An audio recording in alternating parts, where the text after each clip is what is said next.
This KFAN podcast is sponsored by Builders and Remodelers, exclusive Twin Cities provider of Elements Windows. Get the highest quality windows at unmatchable value. Visit buildersandremodelers.com for more details. Can I get a before we get started?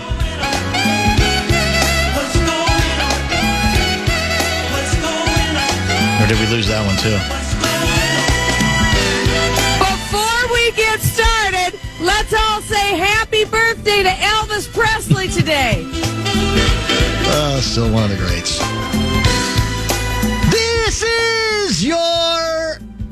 Is this the day that changed everything? Leader Fan Radio Network. Okay. And KFAN.com. 2 minutes and 15 seconds past the hour of 3 o'clock Central Daylight Time. We welcome you back. Friday Football Beast edition of the Bumper to Bumper program on an absolutely gorgeous fall weekday afternoon here in the Twin Cities of Minneapolis and St. Paul. I am the host of the program. My name is Dan Barreiro. Guardsy is the producer of the show. And it'll be a very eclectic program today, given that the Minneapolis Vikings are off this week. As most of you know, we are in bye week. Now, after watching the Eagles last night in New York, dare I say overconfidence is our only enemy when the Eagles come to town for a high noon encounter, right? Something's got to give. They're sure as hell not going to flex it now. We're 3-2, and they've just lost 2 in a row for Mike Yo. Anyway, we're delighted that you are along for today's ride. We're going the full distance. That's the plan. That means till 6:30 this very evening. And to those fans of the prediction segment, bit of a change today. Gerby will not be available, allegedly, until 4:30. Gerb Schmidt, not 3:30, but 4:30 today. That'll be followed up at 5 by Ben Gessling, a different time for him. He's apparently accommodating enough to move off his 4:30 slot to make it work on the predictions. And then the usual, Lavelle, with his phone adventures scheduled for 5:30 this evening. I think that's all the guests that we have at least set up for right now. Bradshaw and Bryan, KFAN text line 64686. If you would like to get in on the some of the fun, we will be delighted to hear from you. And we already are hearing from you, as is often the case, especially as we get towards the end of the week, get closer to a football Saturday and a football Sunday as well. I'll ask you this question because your job is to pay extra close attention to college football and to the Golden Gophers. And I'm not here to tell you that post this momentous, calamitous occasion that the Gophers have been in the abyss, that they have not had any good moments. And I may have even asked you this question before, but I'll ask it to you again, and I'll ask the audience again. Did everything change on the basis of what took place on this date? What is the date, by the way? October 10. Yeah, I know where you're going. In the year 2003, regarding Golden Gopher football. Now, for the faint of heart, I never suggest or advise people to change the channel. I'd prefer you stay here. If we had a trigger warning, we probably would issue it or play it right now, but we get in trouble if it's a warning sound. So I can just voice that and pass it along to you. On this date, in the year 2003, remember it well, game that got moved to a Friday night, as I recall. It sure did. Because of baseball playoffs, correct? It sure did, yep. A Friday night. The Golden Gophers, who until that night, that game, had knocked off Tulsa 49-10, mighty Troy State 48-7. Who did Alabama play that year? Ohio, or as Glenn Mason would say, Ohio. 42-20 there. Went to Athens and got it done. Louisiana Lafayette here. My goodness. 48-14.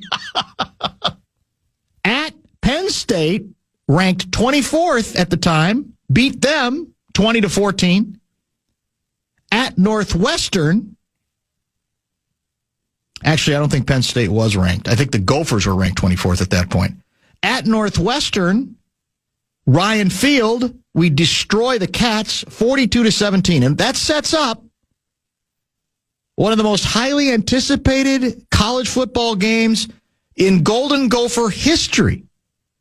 We're going to host number 20, Michigan. We're actually ranked higher going into that game. We're ranked 17. Right. They're ranked 20. And we go through the first half, through three quarters. Go through their defense like butter. I was covering, I want to say it was a Minnesota Wild opener, or at least a Wild hockey game. I'm in the Wild press box, making my usual trips to get popcorn during breaks. And every time I look up on at the TV, University of Minnesota is driving again. I think through three quarters, they might have had 300 yards rushing. They just absolutely Michigan looked like the imposter. Michigan looked like us. Oh, historically, we looked like not only the better team, but the dominant team. And if we win that game, we go to 6-0. 7-0 for Mike Yo. And the world seems to be our oyster because all we have left the rest of the year, Michigan State, although they were ranked, Illinois, a terrible Indiana team, Wisconsin, Iowa is ranked 20. And you start thinking this is different than anything we've seen in Golden Gopher football. Obviously, since the national championship days that go back to the early 60s and then the Bernie Bierman era. This was different. We're frolicking. And then the fourth quarter happened. We gave up in one quarter 31 points. Ultimately, we lose on a late field goal, 38-35. Now, you can't say the team that year that they collapsed, although the next week they did lose to Michigan State. In front of half the crowd at the Metrodome. That's true, 44-38. But then they beat Illinois, they crushed Indiana, they beat Wisconsin. Yep, Reese Lloyd field goal. 37-34. We did get pummeled at Iowa, but then we ended up in the Sun Bowl that year. I was there for that one, too. And we finish the entire postseason ranked 24th in the country, which, again, for University of Minnesota is not bad. But I, to this day, wonder whether that was the day where everything changed. I often, I guess, project how much life might have been different for Mason, for University of Minnesota football, if they completed that destruction of the University of Michigan on that fateful Friday night. You were there, weren't you? I absolutely was there. I was there. I just started working here. How crushed were you? I was crushed because it was crushing of everything that you just said. It felt like this was the moment. Yes. And for somebody who grew up going to games at the Metrodome, I remember that as the first time for two things. Number one, where Washington Avenue, before all the condos and stuff were built, those used to be tailgate lots for Vikings games. Nobody ever used those for Gopher games. Very rarely, right? And I remember Washington Avenue being just a sea of maroon and gold on a Friday night in downtown Minneapolis. And then you went to the game, and it was the first time I remembered a sellout that was all Gopher fans. That wasn't people from Wisconsin helping out or people from Iowa helping out. It was the first time I ever remembered a full sold-out crowd with 90% Minnesota Gopher fans. Crowd, you're right. And as I said, flippantly, the next week, the crowd was half that because the moment was there and the moment passed and the balloon got deflated. And I remember almost everything from that week. I remember how we covered it on the Fan. I was an intern. I remember all kinds of stuff that we were doing in terms of coverage, the Friday night aspect of it. And then to have them tease you like that and basically dominate the game. They ended with 400-plus rushing yards. That's right. Mace always tells a story about Lloyd Carr calling him on Monday and saying, I don't know how we won that game. You kicked our ass, which is convenient. But it's true.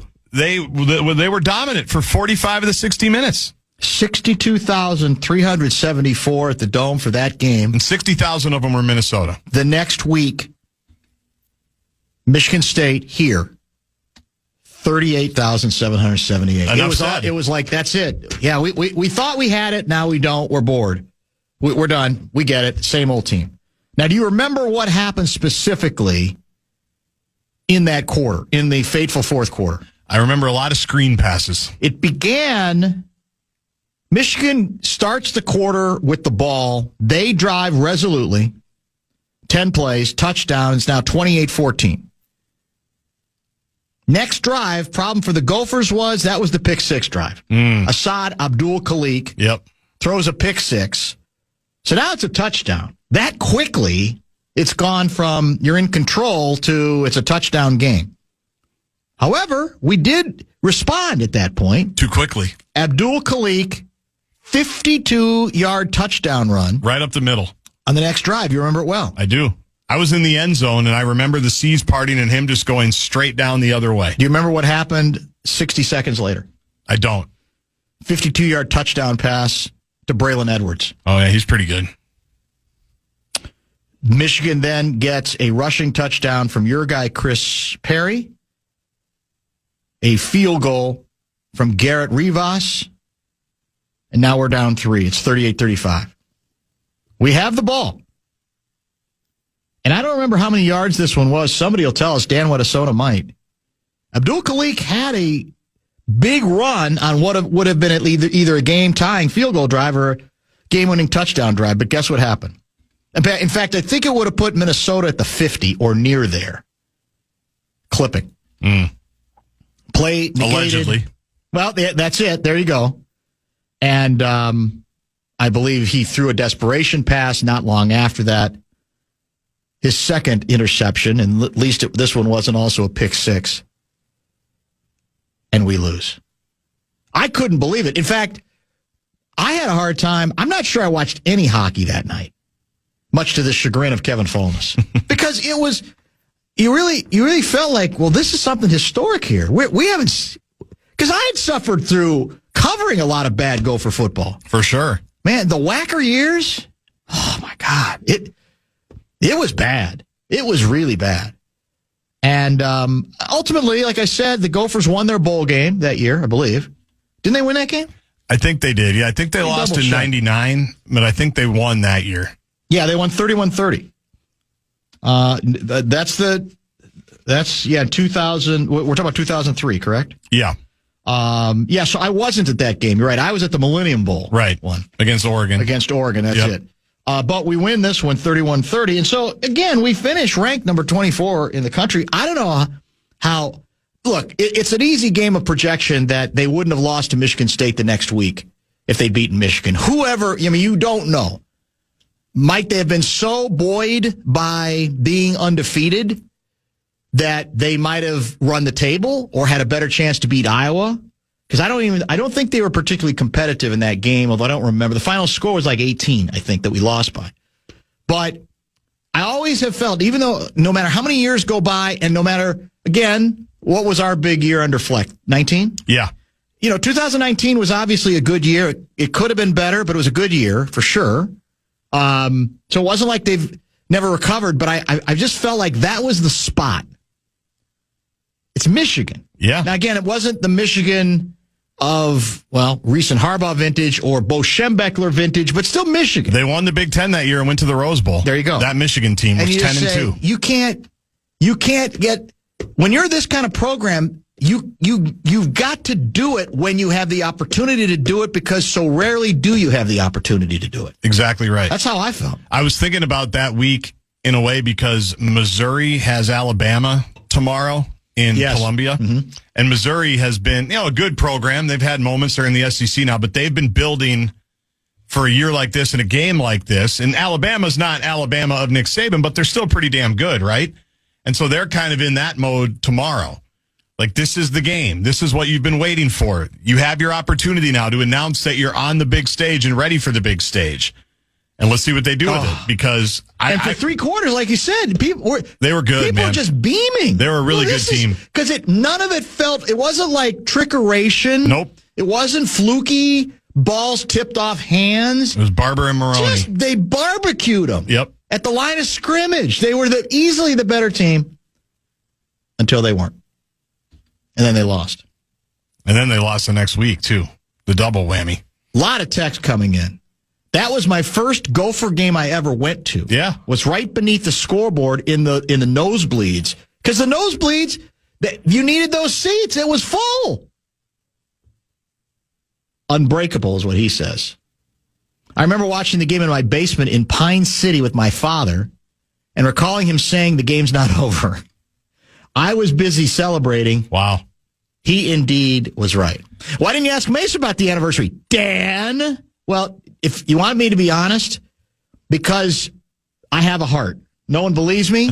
Mace won't believe it.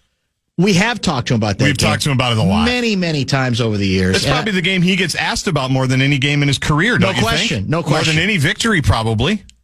No question. You asked Guardsy if they won, but you already had that score pulled up. Fraud. What is he talking about? I have no idea. What does that mean? You have to explain exactly where the fraudulence is regarding. Are we talking about the Michigan game or a different game? Oh, I just had the wrong Sun Bowl year because I actually was thinking that was the one I attended. And it wasn't. Mine was the Millennium. That has nothing to do with. I didn't have it called up. We went to multiple Sun Bowls. So many critics. Dan, I also remember the game. Well, I was bartending while going to college then. We had a sign that said profanity will not be tolerated in the bar. I remember after the long pass that I took a Post-it note and covered up the knot. Suddenly, profanity was indeed not only tolerated, it was probably encouraged. That was a complete meltdown for the ages. And the bad luck, too, there's so many bad luck things, but the Gophers' final touchdown that you mentioned. Too soon?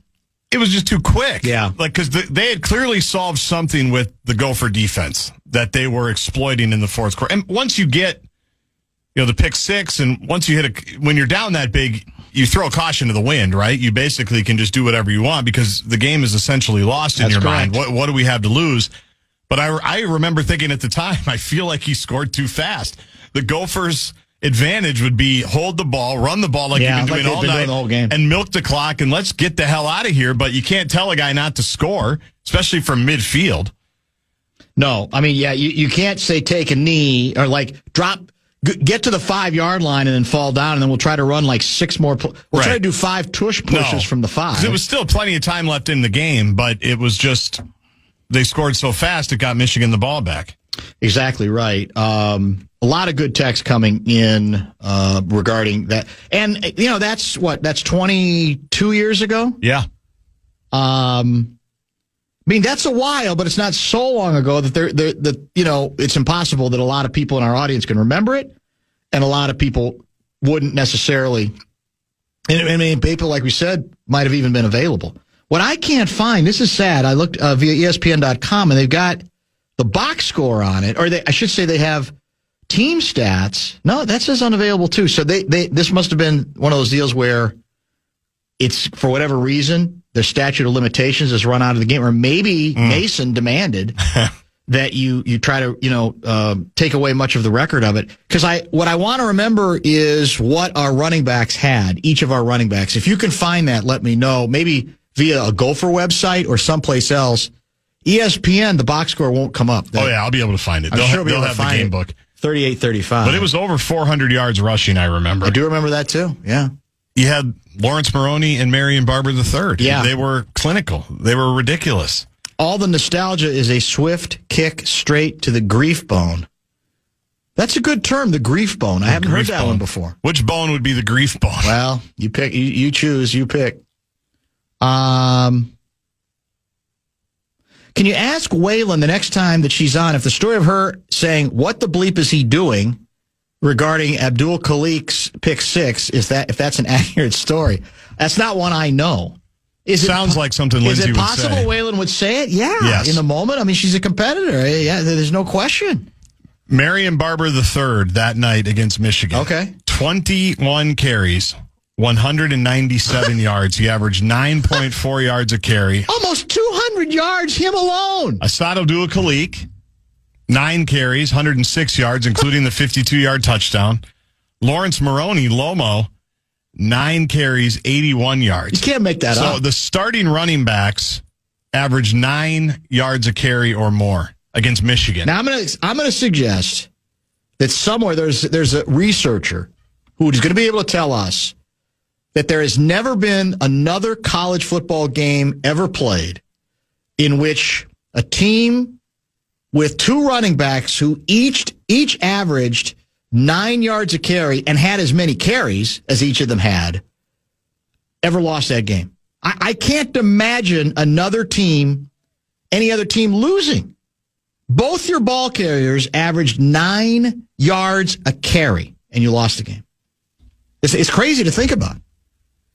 And it happened on this date in the year 2003. Not that far off.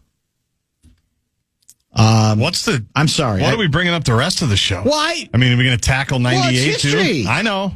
No, this isn't the date and anniversary date for well, 90. it's never and stopped Anderson us. hasn't missed in 2 years. Why does that game get played so much on NFL Network? Because it was a classic. It was Asad Abdul Khalik, 8 of 19 for 71 yards and 2 picks. Yeah, that's how you lose. Yeah, there you go. That's it. That's part of how you lose. And one of them's a pick six, right? 424 yards rushing. Well, were we a better passing team than that? Much of that year was, I don't recall.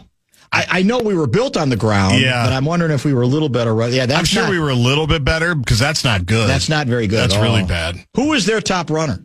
Chris Perry. That's right, Chris Perry. Now, what did he do? 20 carries, 89 yards. That's not that. That's 4.3. That's nothing. John Navarre was their QB, 33 of 47 for 353 and 2. But they had to throw it. They were down. Yeah, you're right. Chris Perry caught 11 balls out of the backfield. Those are the screen passes that I keep thinking about. Okay, I see. I just remember that over and over again, just chunk plays. Braylon Edwards, 93 yards on 7 catches. Jason Avant, Steve Breston. They had some good dudes. They must have caught us on a throwback pass because John Navarre caught a pass for 36 yards. I think that was coming down to the end zone I was sitting in. Okay. I do remember that. And Navarre wasn't that good, and that was a touchdown. No, he was just a guy. He's kind of ordinary. But we made him. Who was our best Who was our best defensive player on that team? Do you remember? Let me pull it up here. See what we have. So just for the sake of again making it a little bit more relatable. I mean, Darrell Reed was a good linebacker. Okay. Played some in the NFL. I mean, Tremaine Banks, Uki Dozier, Eli Ward. He led us in tackles with 11. Lawyer Tom says that was when college football stopped the clock after a first down until the ball was marked and ready for play. Michigan was going down the field with 10 to 15-yard passes. They had 2 or 3 drives of 7 to 10 plays that took less than 2 minutes off the clock. I was screaming at the TV for a full half hour. Are the rules different now regarding first? I thought the clock still stopped. No, they stopped doing that a couple years ago. Maybe last year was the first year where they keep the clock running, I think. Do you have any idea why college football is stubborn about adhering to the rule that if an offensive player is untouched but hits the ground, the play is dead? I don't know. Is that safety? It must be. I don't know why they do it. Well, sorry. If you sign up for football, you might get hurt. You just have to deal with it. Okay, Dave Portnoy. Well, I'm just thinking, like the play Jags quarterback guy had. Yeah, that play's dead in college football. That's if he true. falls down. That's true. Twice. I don't like that. I think that I'm amazed there hasn't been much more of a movement, unless, as I said, maybe it is the safety thing. So it wasn't Chad Henne that year. It was Navarre, right? Yes. Yeah. Right. Somebody thought it was Henne. I think Navarre's right. He was a big strapping lad, wasn't he? He was. Yeah. That's how all the Michigan quarterbacks were back then. Yeah. And was it the next day that the Twins were eliminated by the Yankees? It could have been. I know they were playing a playoff game. That's why they had to move it to Friday. So it could have been, but I'm not sure. We'll double check that. I think that was definitely one of those years for sure.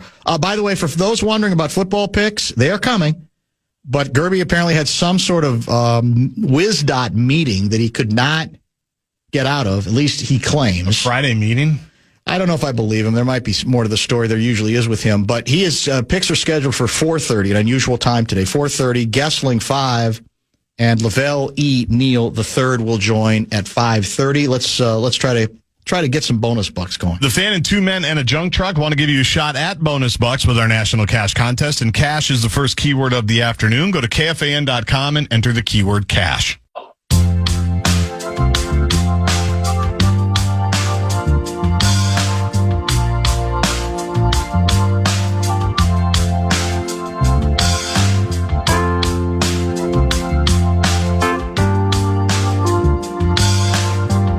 Standing texts kind of laying out the history, people's individual and personal connections to that rather calamitous game. 22 years ago on this date, Gophers blow a 28-7 fourth quarter lead at home against Michigan as the higher ranked team, the Gophers were, and end up losing in regulation. Being a student at the U 2001 to 05, I was present for the Michigan meltdown in 03. One interesting aspect going into that game was the preparation on campus for another potential riot after the 02 and 03 men's hockey riots. Do we still have the soundbite somewhere? We do. Everything was looking good for another unruly celebration on campus. And then the fourth quarter happened. Get off me! There it is. That was from like the 2013 riots. Oh, is that far? They go that far back? Yeah. Or no, that much further. I guess further, actually closer. By the way, to this guy, Get off me! Jonathan Cho, yeah, I was informed he was part of the Antifa panel that presented to President Trump earlier this week. I got that email. That right? We might have to do some due digging. Oh, so interesting. maybe the rioters put him out. Get off me! He never recovered. He never recovered. But anyway. He did a masterful job that night. He was under great. Very adverse. But yes, we had the championship riots of the 02-03 years when we won the national championship. Yeah, those are the days, man. Those were indeed the days. Dan, if you recall, a critical situation in the game was a 4th and inches near midfield with the Gophers clinging to a 35-31 lead. Mace conservatively opted to punt. What if, without punishing the ground game was, the punt was actually controversial? I don't remember that play. I'll take him at his word. I will say that in 2003, that's what most coaches would have done, I think. Don't you? Because the change at both levels, I think it's about 10 years old, isn't it? I don't think it's much older than that, maybe 15 years. But we'll never know. But it's certainly a fair point. I do not remember that particular sequence. But I will take him at his word.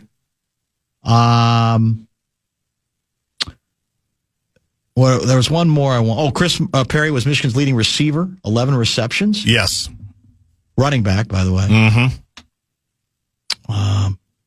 Yeah, look, I guess I'm not totally surprised that the whining has already begun from the Kevin Falness-fueled hockey community.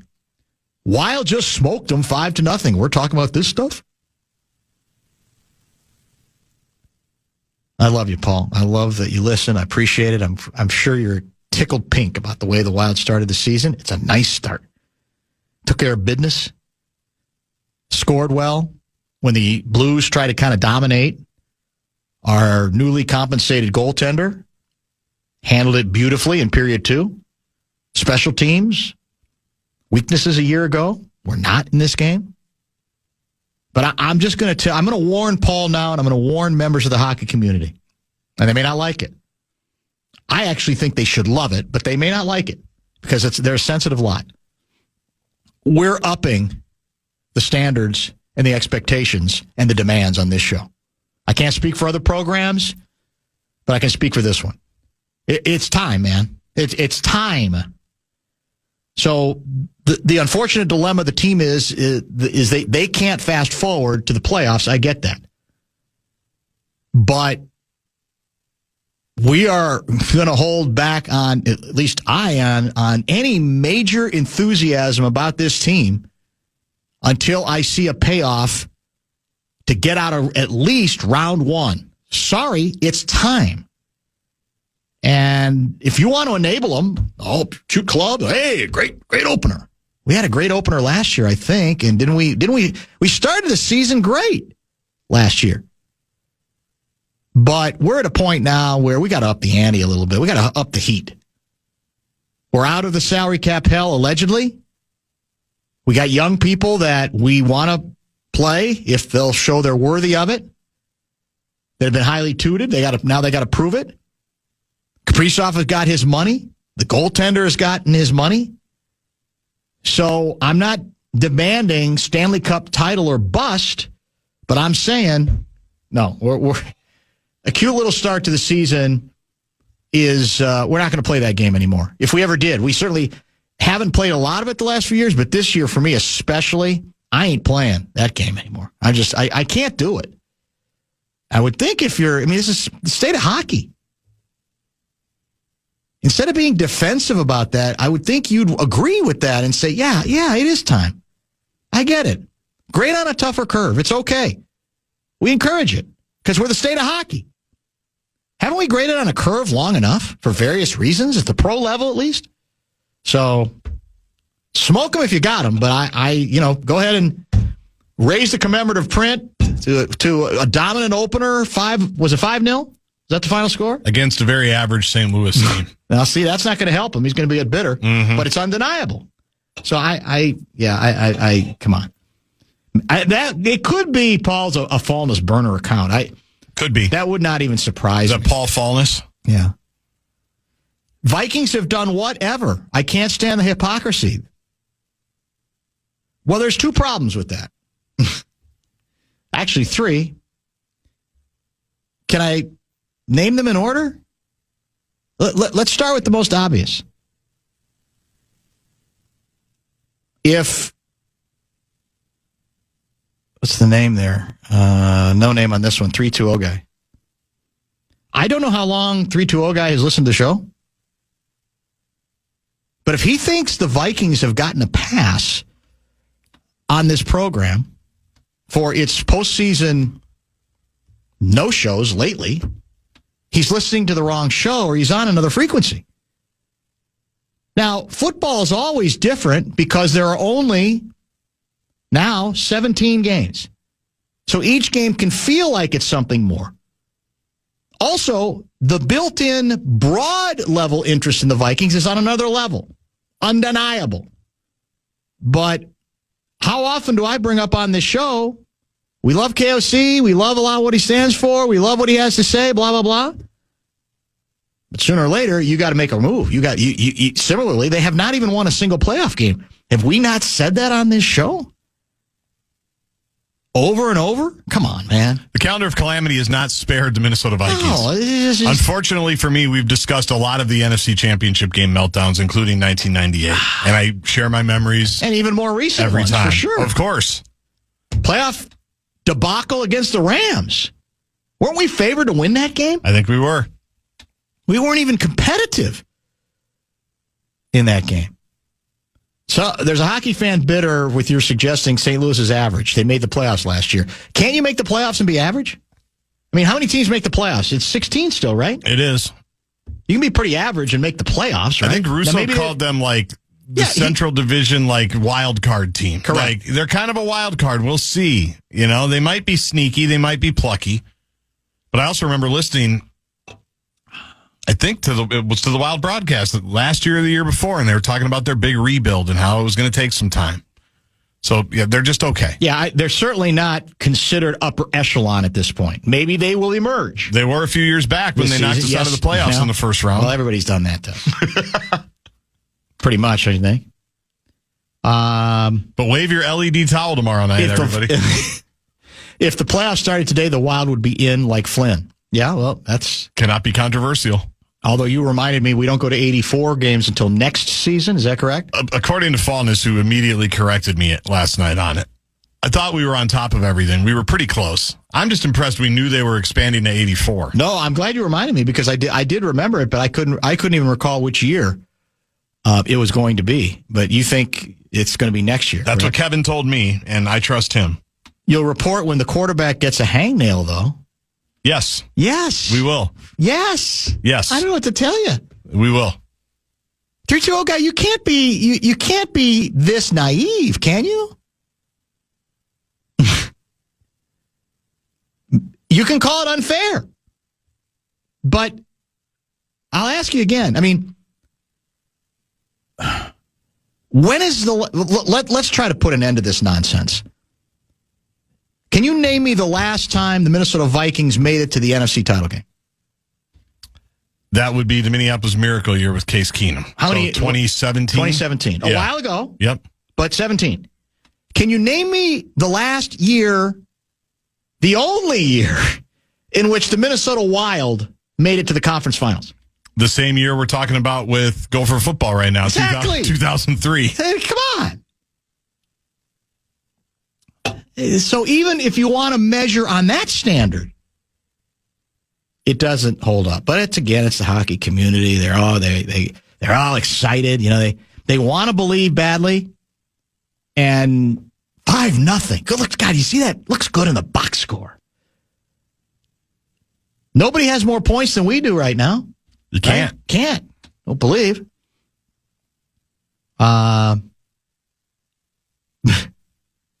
Peter Popsicle needs to let Dan know that no team in NHL history has started the season 0-4, so we are very much in the race. You're hanging banners for making the conference finals now? No. I'm suggesting that if the hockey zealots' point was, what have the Vikings done? They have at least made it to the Final Four a couple of times more recently than the only time that the Minnesota Wild did. And if you want to go back far enough, even though they lost them all, they made it to 4 Super Bowls. It's been a while. That's the point. No, we don't grade on, we don't put up commemorative banners for conference finals appearances. Maybe for a win to get to the championship round, Super Bowl or probably would right now. The Vikings get to the Super Bowl. You said it a couple times. You take it. I would. The Minnesota Wild get to the Stanley Cup Finals and lose in 4. Most people are still going to take it. I think we're all in that place. Let's do this. Let's pause right now. Get caught up. Don't forget 4 o'clock. No, 4:30 is the Gerby prediction segment. Is that correct? That is correct. I can't wait.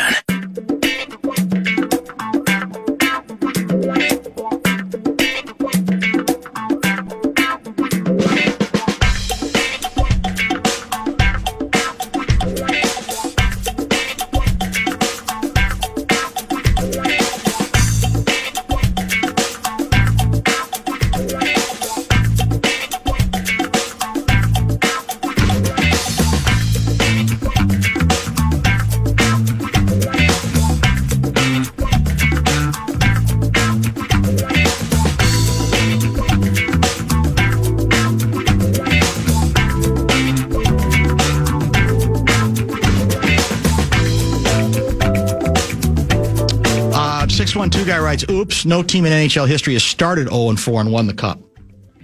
In the history of hockey. That surprises me a little bit. Given how long the season is, I would think 0-4 wouldn't necessarily mean... I bet you there have been some Stanley Cup finalists that have gotten there. Probably. Now, again, what's interesting, I'm getting a little pushback on the other side from some members of the hockey community who said, Blues goalie was terrible, lucky win. We were completely dominated in terms of play on the ice for much of the second period. Oh, wow. That's not very positive. I don't know. I don't know what to think. I'm not saying it's a loss by any stretch of the imagination. I think we just have to, I think, uphold a little higher standard. I have, speaking of higher standards, I have a wings question for you, as in, wings and drummies, those kinds of wings. Mm-hmm. And I don't want to go into, what's your favorite flavor? What's your favorite marinade? What's your favorite sauce? Whatever. That doesn't really interest me that much. But I happened to be in one of the outstanding Kowalski stores. This was about a week and change ago. But hold on to this, and I don't want to hold on to it any longer because the bile is building up. And at most Kowalskis, they have a very diversified wings section. They have some boneless wings that don't do much for me, but are popular. And then they usually have what they call their grilled wings, roasted wings, and then they have what they call Minnesota rub, which are also, grilled, but just a slightly different marinade or flavor, whatever you want to say. And on this particular occasion, in fact, it was a Friday. Might have been like one or two enough sets ago. We tape, noonish, the program. And in this case, I think it was the Eden Prairie Kowalskis, because that's not that far from where we tape.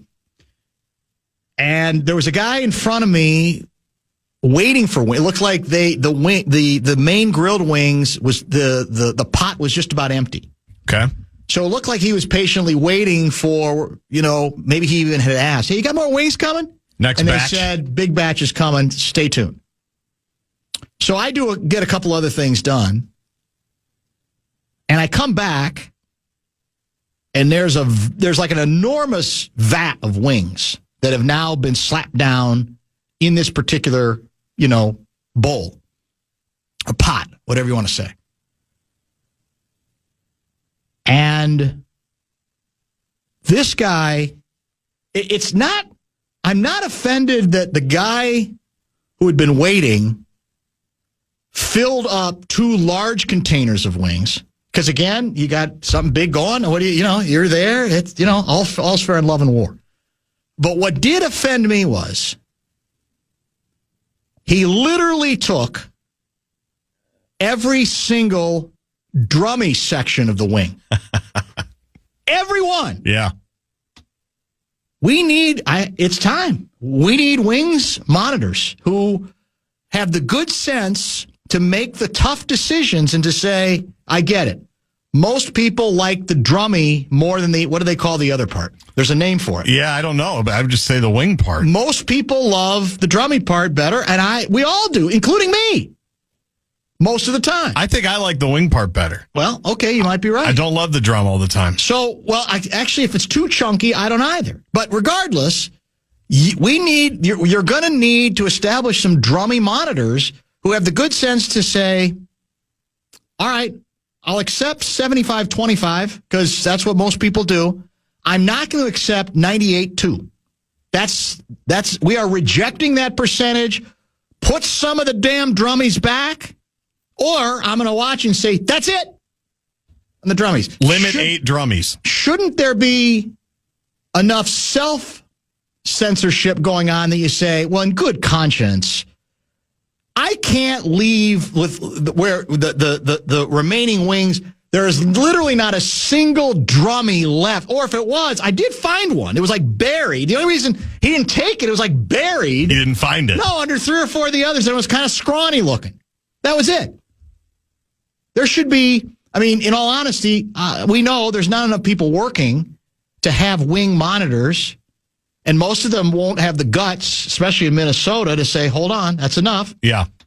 This needs to be a determination made by people just being fair to the rest of the community. Oh, you want us to self-police? That's what I'm asking for. We're not going to do that. Impossible? No, we're not going to do that. That will never happen. Does there need to be a sign, though, like there is for the self-checkout lane that says 10 items or less or 15 items or less? Do they need to have a sign that says, please limit yourself to 8 drummies or less? That's not a bad idea. Or 6 drummies. Does that need to be at least a step in the right direction? Because I don't think they're going to have, retired police officers monitoring the drummies in a high-top director's chair. To be honest, they need to be packing heat, too, because I think you got to make sure. Yeah, you got to make sure that people feel a little bit of concern that, okay, I got to follow the rules here. How many drummies you got there, sir? You're probably right about that. And I don't know what the number is. I honestly don't. And again, he's there. No one else is around there. You say, well, I got a big crowd I'm going to, whatever the case may be. but have some self-respect. Just a little bit, just a modicum of restraint where you go, yeah, that's kind of not fair. I gotta keep a few. I gotta allow several of the other drummies. By the way, the other part is called the flat. The flat, okay. The flat. Can confirm. Now, a number of people saying they like flats better. I think I do. And that might be true, but there seems to be a reason that at most wings bars I go to, there are more flats available than there are drummies. That seems to indicate more people tend to prefer the drummy part. So this concept that you're talking about, I run into this, and it's too bad Mace isn't on this show today at all because we could talk Michigan, but his other favorite topic is me in the food line, right? At where press you've been boxes. admonished many times. And it always happens where you know how the media buffets work. They're buffets usually, right? They're just vats of stuff. And speaking of lack of restraint, Exactly. sports writers and media jackals and broadcasters are the most gluttonous people Correct. on earth. And I'm trying to change that.